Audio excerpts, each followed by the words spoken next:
ഞാൻ നിങ്ങൾക്കൊരു കഥ പറഞ്ഞു തരാം. 1993 സഫിയ എന്നൊരു പെൺകുട്ടി ഒരു ആൺകുട്ടിക്ക് ജന്മം നൽകി. 18 വയസ്സുകാരിയായ ഒരു ആൺകുട്ടിക്ക് ജന്മം നൽകി. 1 വയസ്സ് പ്രായമുള്ള ഒരു മകളുണ്ട്. ദാരിദ്ര്യത്തിന്റെ കൊടുമുടി താണ്ടി നിൽക്കുന്ന അവരിൽ ഭർത്താവ് ഗർഭം 6 മാസമായ സമയത്ത് തന്നെ മണനാരണ്യത്തിലെ ചൂടിൽ ഒരു ഹോട്ടലിൽ ജോലിക്ക് പോയി. ഹോട്ടലിന്റെ ചൂടും മണനാരണ്യത്തിന്റെ ചൂടും എത്രത്തോളം ഉണ്ടാവുമെന്നുള്ളത് നമുക്ക് മനസ്സിലാക്കാൻ സാധിക്കുമല്ലോ. അപ്പൊ അവര് ആ ഹോട്ടലിൽ പോയി അവിടെ വർക്ക് ചെയ്തു കൊടുക്കുകയാണ്. ഇന്നത്തെ പോലെയല്ല, ഒരു ആശയവിനിമയം നടത്താനും യാതൊരു സജ്ജീകരണങ്ങളും സംവിധാനങ്ങളും ഇല്ലാത്ത കാലഘട്ടമാണ്. ഒരു കത്ത് എഴുതിയാൽ തന്നെ 7 ദിവസം കഴിഞ്ഞിട്ട് വേണം അവിടെ കിട്ടാൻ. അതിനൊരു മറുപടി എഴുതിയിട്ട് തിരിച്ചെത്താൻ 7 ദിവസം കഴിയും. അങ്ങനെ ഈ കുഞ്ഞ് ജനിച്ചു. കുഞ്ഞ് സാധാരണയായി കരയുന്നതിൽ അപ്പുറം കുഞ്ഞിന് ഭയങ്കരമായിട്ട് കരച്ചില്ല. എന്താണ് സംഗതി നോക്കുമ്പോ കുട്ടിയുടെ ഇടത് കാലിന്റെ തുടയിൽ പൊട്ടിയിട്ടുണ്ട്. അവിടെ ഒരു വീക്കൊക്കെ വന്നിട്ട് കുഞ്ഞ് കരയാണ്.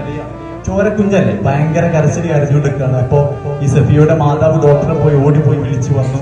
ഡോക്ടർ ചോദിക്കുന്നത് നിങ്ങളുടെ അടുത്തുനിന്ന് കുഞ്ഞ് വീണിരുന്നോ എന്നാണ്. അപ്പൊ അവര് ഞങ്ങളുടെ അടുത്ത് കുഞ്ഞൊന്നും വീണില്ല ഡോക്ടറെ, നിങ്ങളുടെ അടുത്തുനിന്ന് പറ്റിയതോ അല്ലെങ്കിൽ നിങ്ങളുടെ സിസ്റ്ററുടെ അടുത്തുനിന്ന് പറ്റിയതോ ആയിരിക്കും എന്ന് പറഞ്ഞിട്ട് ഈ സഫിയയുടെ മാതാവ് അവരുടെ കയർത്ത് കയറി. അന്ന് ഇപ്പോഴത്തെ പോലത്തെ മൾട്ടി സ്പെഷ്യാലിറ്റി ഹോസ്പിറ്റലുകളൊന്നും അല്ല. ഗർഭത്തിനാണെങ്കിൽ പ്രസവത്തിനാണെങ്കിൽ പ്രസവം മാത്രം, എല്ലുകൾക്കും ഇതിനൊക്കെ വെവ്വേറെ ഹോസ്പിറ്റലുകളല്ലേ. അപ്പൊ ഡോക്ടർ പറഞ്ഞു നിങ്ങൾ പെട്ടെന്ന് തന്നെ ഇവരെ മഞ്ചേരി കൊരമ്പ് ഹോസ്പിറ്റലിൽ എത്തിക്കണം, കുഞ്ഞിനെ ഒന്ന് പെട്ടെന്ന് തന്നെ എത്തിച്ചോളൂ എന്ന് പറഞ്ഞു. അപ്പോ ഈ സഫിയയുടെ ആങ്ങളൊക്കെ ടാക്സി ഡ്രൈവർ ആയിരുന്നു. അദ്ദേഹത്തിന് വണ്ടിയുണ്ട്. ആ വണ്ടിയിൽ കുഞ്ഞിനെ കൊണ്ടുപോയി. അപ്പൊ അവിടുന്ന് അഡ്മിറ്റ് ചെയ്യണം എന്ന് പറഞ്ഞു. അഡ്മിറ്റ് ചെയ്യാനുള്ള ഒരു സാഹചര്യം അന്ന് അഡ്മിറ്റ് എന്ന് പറയുമ്പോൾ ഭയങ്കര പേടിയുള്ള കാലഘട്ടമല്ലേ. നിങ്ങൾക്ക് എന്തായാലും മനസ്സിലാവും. ഈ പുതുതലമുറക്ക് മനസ്സിലായിട്ടില്ലെങ്കിലും അന്ന് അഡ്മിറ്റ് ചെയ്യാന്ന് പറയുമ്പോൾ വളരെ ഒരു പേടിയുള്ള സംഭവമാണ്. പോരാത്തതിന് ഇപ്പുറത്ത് പ്രസവിച്ച് കിടക്കുന്ന ഒരുപാട് കിലോമീറ്റർ ഇപ്പുറത്തല്ലേ ഉമ്മ ഉള്ളത്. അപ്പൊ കുഞ്ഞിന് പാല് കൊടുക്കുക കാര്യങ്ങൾക്കൊക്കെ ബുദ്ധിമുട്ടാവും. അപ്പൊ അഡ്മിറ്റ് ചെയ്യാൻ പറ്റുന്ന ഡോക്ടറെ എന്ന് പറഞ്ഞപ്പോ ഡോക്ടർ പറഞ്ഞു അങ്ങനെയാണെങ്കിൽ നിങ്ങൾ വീട്ടിൽ പോയിട്ട് കുഞ്ഞിന്റെ 2 കാല് മുകളിലേക്ക് കെട്ടി വെക്കണം, എന്നിട്ട് കുഞ്ഞിനെ അങ്ങനെ കിടത്തിയാൽ കൂടെ എല്ല് കൂടിക്കോളും എന്ന് പറഞ്ഞു. അപ്പൊ ആ ഒരു ഇത് കേട്ടിട്ട് കുഞ്ഞിന് തിരിച്ചു പോന്ന് ഇവിടെ സഫിയെ ഒക്കെ ഹോസ്പിറ്റലിൽ നിന്ന് ഡിസ്ചാർജ് ചെയ്ത് വീട്ടിൽ കൊണ്ടുപോയി. ഒരു ചെറിയ മുളവടി ജനവാതിലൂടെ കെട്ടി കുഞ്ഞിന്റെ കാല് മുകളിലേക്ക് കെട്ടിവെച്ചു. ചെറിയ പൈതലാണ്, കുഞ്ഞിനറിയൂല കാല് അനക്കാൻ പറ്റൂല എന്നുള്ളത്. കുഞ്ഞ് കാലനക്കും, കുഞ്ഞ് പൊട്ടിക്കരയും, കുഞ്ഞ് കരഞ്ഞ് നീല കളറാവും, വായിൽ നിന്ന് നൊരയും പതയും വരും. അവർക്ക് ആർക്കും ഉറങ്ങാനോ ഒന്നിനും സാധിക്കുന്നില്ല. ഇങ്ങനെ കിടക്കുന്ന കുട്ടിക്ക് പാല് കൊടുക്കാൻ ആ ഉമ്മ ഒരുപാട് ത്യാഗം സഹിച്ചു.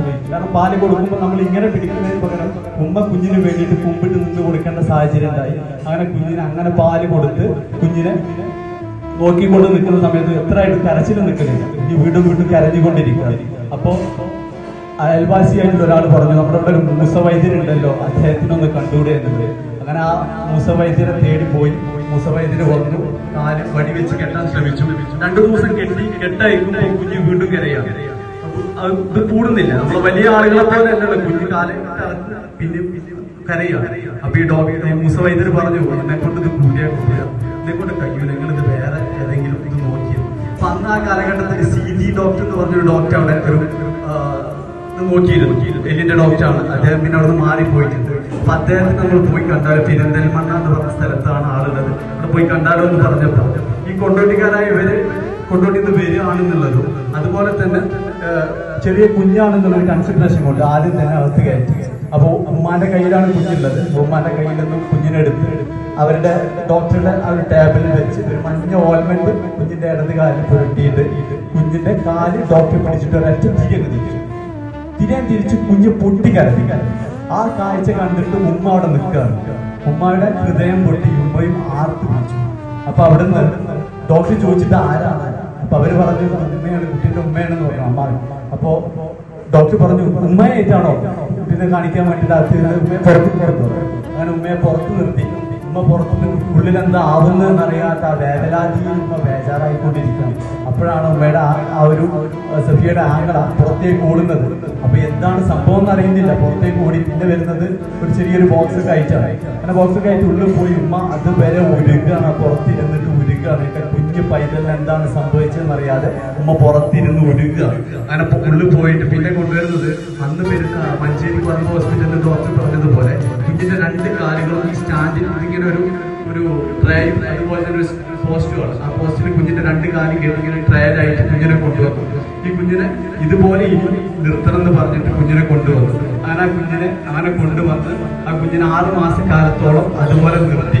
ആ 6 മാസക്കാലത്തോളം കുഞ്ഞ് കരയുമ്പോൾ കുഞ്ഞിന് പാല് കൊടുക്കാൻ വേണ്ടിയിട്ട് ഈ മാതാവ് കുഞ്ഞിന് കുനിഞ്ഞ് നിന്നുകൊണ്ട് വേണം പാല് കൊടുക്കാൻ വേണ്ടിയിട്ട്. പ്രസവിച്ച് കഴിഞ്ഞ അന്നു മുതൽ ആ ഒരു പ്രസവത്തിന്റെ ഒരു റെസ്റ്റ് പോലും എടുക്കാൻ സാധിക്കാതെ ആ മാതാവ് ഒരുപാട് വേദനിച്ചു. അതുപോലെ തന്നെ ആ സമയത്ത് കുഞ്ഞിനിങ്ങനെ പറ്റിയിട്ടുണ്ടെന്ന് പറഞ്ഞിട്ട് ആ പിതാവിന് വേണ്ടിയിട്ട് കത്തെഴുതിയിരുന്നു. 7 ദിവസം കഴിഞ്ഞിട്ട് പിതാവിന്റെ കത്ത് വന്നത് എല്ലാം പടച്ച റബ്ബ് ശരിയാക്കും എന്ന് പറഞ്ഞിട്ടാണ് കത്തിൽ. അത് മാത്രമേ എഴുതിയിട്ടുള്ളൂ. അദ്ദേഹത്തിന് അധികം എഴുതാനൊന്നും സാധിച്ചിട്ടുണ്ടാവില്ല ആ ഒരു വേദനയിൽ. എന്നാൽ 31 വർഷത്തിന് ശേഷം ആ കുഞ്ഞിപ്പോ നിങ്ങളുടെ മുമ്പിൽ വന്ന് സംസാരിക്കുകയാണ്. അപ്പൊ ആ ഒരു കുഞ്ഞാഴ്ച ഞാൻ സംസാരിക്കുന്നത്, ആ ഒരു വാല്യൂ ഞാൻ എന്റെ പേരൻസിന് കൊടുക്കുന്നത്. ആ പേരൻസിന് എന്നും എന്റെ ഹൃദയത്തോട് ചേർത്ത് വെച്ചിട്ടാണ് ഞാൻ എവിടെയും സംസാരിക്കുന്നത്.